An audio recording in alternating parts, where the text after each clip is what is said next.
Hello and welcome to my continuous series of the top 25 tips of all time. Today's is number 6. It comes from 1988 from Bob Toski. Bob Toski is talking about relaxing your arms so the hands can create the speed. Now I got to tell you a little story about this because this could be a game changer for everybody out there that is not getting the speed or therefore the distance they think they deserve. In 1985, I ran into a gentleman named Tom Tomasello that changed my whole golf world. He told me things that I'd never been told before. He was the first guy that, his thing was that what's happening in golf nowadays is everyone's trying to dummy it down to the point where it's no longer true. It's almost like you got to make it simple. So we leave things out. For example, if I wanted to go to Florida, I could say I got to pull out of my driveway and turn right. I mean, that's really simple, but I doubt if I'm ever going to get there. Well, golf's kind of gone down that route where they've made it to the point now where they have tried to make it so simple, they leave things out that you have to know. And there's nothing that I'm going to tell you today that you can't learn. It probably is going to be something you've never heard before unless you've been listening to me. I've always said I think the old-time instructors had it right. I think the new-time instructors are probably trying to make a name for themselves, and they bought into things that they shouldn't. Like in the late 70s, I got into teaching Jimmy Ballard, which was very much at that time about shifting your weight to your right, shifting your weight to your left. Now, I was a golf pro. 1972, I turned professional, and I bought into that. I went to see one of my mentors, George Knudsen, who is a big advocate of talking about weight shift to create distance. I do not want to say anything negative about Mr. Knudsen. It was the first year he started teaching. If he would have lived longer, I think he would have learned to say things a little bit differently. I'm going to suggest to you that in our want for simplicity, we have just said, well, you get your distance from your weight shift. Well, you do. You get about 3%. We have like 4 different things that allow me to hit the golf ball far. I would suggest to you 76% comes from the educated motion of my hands. Underline the word educated. 16% comes from the on-plane swinging on my arms.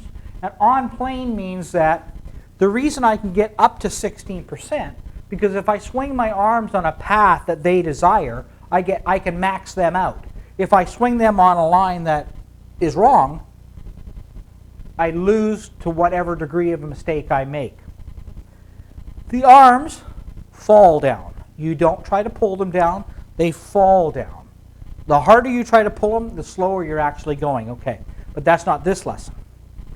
Then there's, I get like 5% from the thing called a vertical drop, but we won't even get into now. I get 3% from my body rotation. Like 3%, that's it. Mr. Toski was extremely correct in what he was saying. So let me get into that lesson for you. And again, I suggest I'm going to talk about educated hands.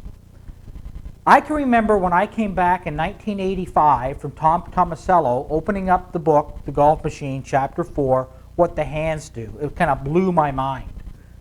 I've been a golf pro since 1972, and he's the first guy that ever said anything like this to me.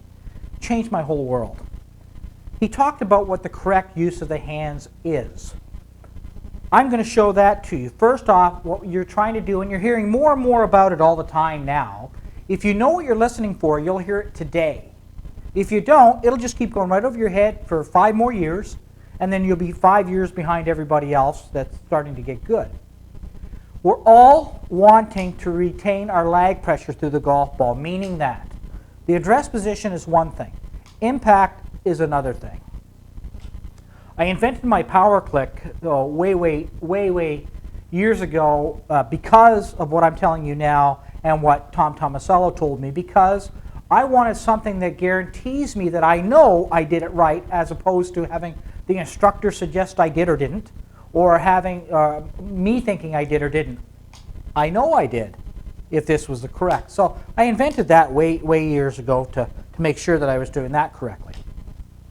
What I'm trying to do is retain my lag pressure and roll my hands. Retain my lag pressure and roll them. I did not say release, and you will not hear me say release. If I have a 5-second sound bite, I would suggest to you that I'm teaching the anti-release. I have no idea why releasing your hands or releasing the club head is a good thing. It doesn't make any sense to me. I hear it all the time, but that doesn't make it right because I hear it all the time. I wish I had more time today to explain that because I can fully explain it to you. So what I'm trying to do is, and what I just said is I roll my hands. I did not say I roll my hands over. I said I roll my hands. And that is far different than rolling my hands over. And that's why I say it's educated hands. I have to teach my hands what I want them to do. I just can't expect them to do it. I have to teach them what to do. And once I teach them what to do, I have no reason to believe they won't do it. It's not muscle memory. It's me telling them I want them to do that. The fascinating thing is when I came home and I was starting to try to explain this to people, one day I ran into this gentleman that's a photographer, and I'm just trying to think, you know, I see those pictures like you see. I see them, and it looks like the guys have rolled their hand and rolled it over and flattened it out. I understand that. But I wanted to show you something here, and you'll notice within what I'm doing, there's no cuts. The camera's on. I'm not going to turn the camera off and try to fool you with anything. But check this out. Because, and this is what this gentleman told me, his name was Gordy. He told me that, you know, Mark, cameras are not three-dimensional. They don't catch depth. So it would be easy for you to take that picture and make it look like, that picture from this angle makes it look like my right wrist is flat.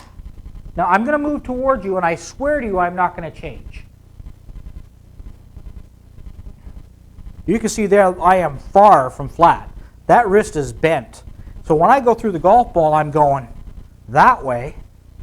I'm not going that way. So when you're swinging a golf club, if you like it or not, there's at least 3 things that you got to get right. Number 1 is the pivot. You've got to get it correct because it's the thing that allows me to retain that angle.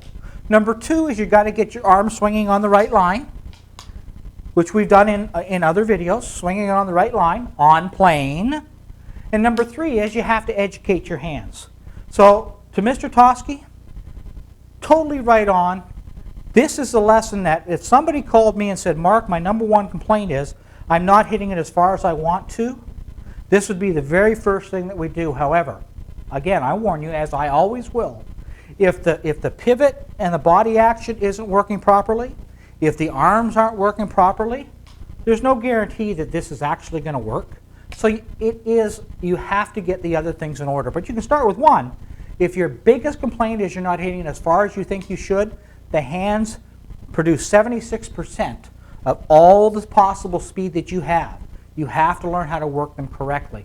I hope you enjoy that. I hope you keep coming back. It's a matter of putting it all together. I cannot tell you honestly that one tip's going to cure everything because I honestly don't think it is. Thanks.